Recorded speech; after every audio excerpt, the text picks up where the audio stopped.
te most hogy van. Hogyha nem veszed volna a kamerádat, feljelentek. Megyek is. Rohadjál meg. Aranyeső a nagymamámnak, aranyeső a családomnak, haj.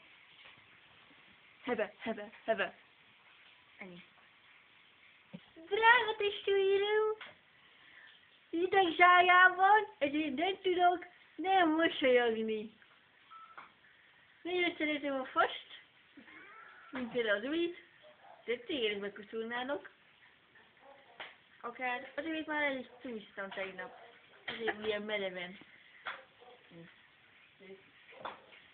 Nézzék csak meg, mi mindenre képes ez a jó szar. Kinyitják, és magukra basszák. Oda rákják a kaját, nézik a kisgyerek is, kitört a ceruzája. Az anya visz neki, a szerencsétlen pedig magára önti. Kislányom, a lófasz a seggedbe!